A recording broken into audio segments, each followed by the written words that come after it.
America is finally out of Afghanistan. Completely, 100% out. Except for the people still stranded there.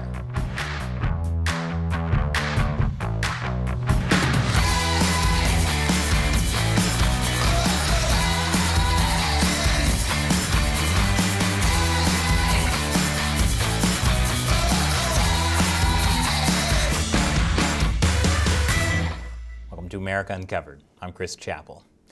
The U.S. war in Afghanistan is finally over, and as Wikipedia now states definitively, the result is Taliban victory, which is sad for America and really sad for degenerate gamblers who thought they were betting on a sure thing.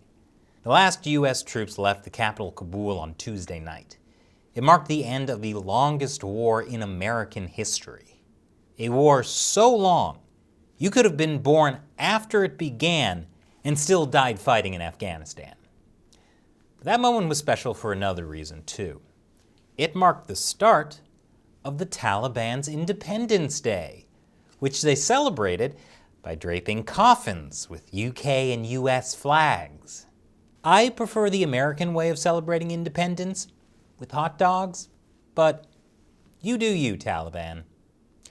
The Taliban also celebrated by shooting guns in the air and lighting fireworks. Now that's an American way to celebrate independence, which, coincidentally enough, sometimes does lead to Americans in coffins. Meanwhile, President Biden has called this the end of U.S. nation building, which is also sad since nation building is America's pastime. It's like that old saying, as American as apple pie, baseball, and feeding the military-industrial complex.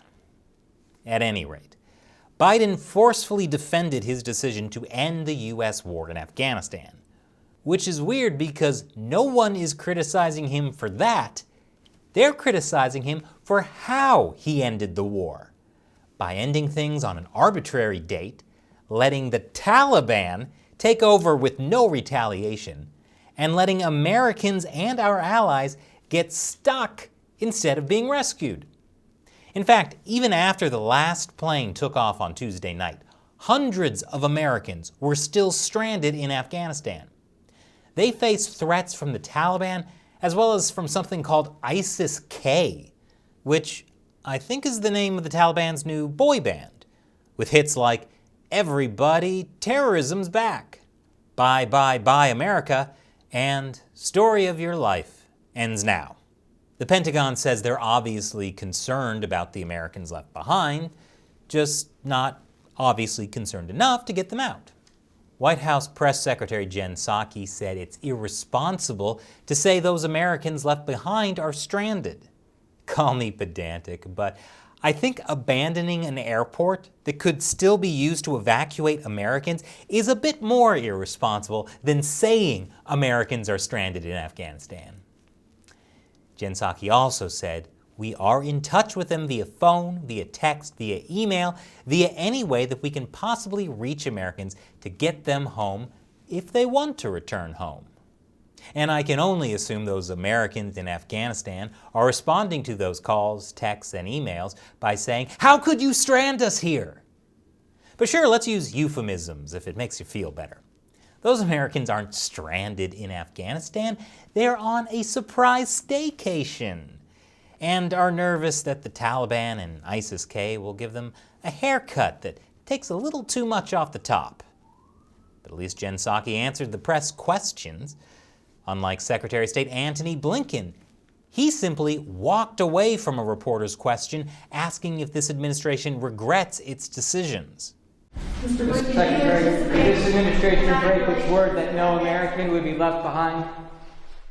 Did he just make a hasty exit without properly finishing what was started? Well, at least this administration is consistent. And it's not just American citizens who were left behind. I'll tell you more after the break. Welcome back. The Biden administration didn't just leave American citizens behind in Afghanistan. They also left behind many Afghan allies who worked directly with the U.S. government, including journalists who worked for U.S. government news agencies like Voice of America and others at great personal risk. And by great personal risk, they mean journalists who work for the U.S. government have previously been killed by the Taliban in suicide bomb attacks. These news agencies say the State Department promised to get their people out by August 31st, only to later renege on that promise amid the chaos and confusion at the Kabul airport. Apparently, the journalists were repeatedly turned away by our own troops at the airport gates, and their personal information was handed over to the same Taliban fighters they're fleeing from. How did the Biden administration respond to the story? With a renewed push to help them? No. By denying that any explicit promises were made to get these journalists out in time. But anyway, those Americans and Afghan allies aren't really going to be left behind. You see, as White House National Security Advisor Jake Sullivan said, Biden's plan to evacuate Americans from Afghanistan has simply shifted from military to diplomatic. Can't say I'm too optimistic about diplomacy with the Taliban, though. The Taliban is the regime that murdered an Afghan folk singer days after they declared that music was forbidden. This is like if Footloose was about a guy whose foot is now loose after the Taliban took a machete to it for dancing to music. The Taliban probably hates that joke, since, besides music, their version of Islam also forbids Kevin Bacon. Also, the boy band, once known as ISIS-K, has now been disbanded. But if you're stranded in Afghanistan and you're eligible to go to Germany, you're in luck, because the German government has secured Uzbekistan's help with evacuations, as long as you can reach Uzbekistan via land or air. Uzbekistan shares only this tiny border with Afghanistan, so maybe you're not in luck. But if you're Chinese or Russian and stranded in Afghanistan, you are in luck, because China and Russia still have their embassies open and functioning. Although the idea of Russia, China, and the Taliban getting along and working together isn't exactly great news for the rest of the world. Meanwhile, this photo started making the rounds on social media, sparking rumors that the U.S. left service dogs behind. But the Department of Defense has now squashed that rumor. A DoD spokesman said, "We invest hundreds of thousands of dollars into these dogs. We wouldn't leave them behind." Well, that's a relief. At least they're not leaving dogs behind. Only hundreds of Americans. So what do you think? Leave your comments below. And please, help us keep making episodes 4 times a week by supporting us through the crowdfunding website Patreon. Visit patreon.com/AmericaUncovered to learn more. Once again, I'm Chris Chappell. Thanks for watching America Uncovered.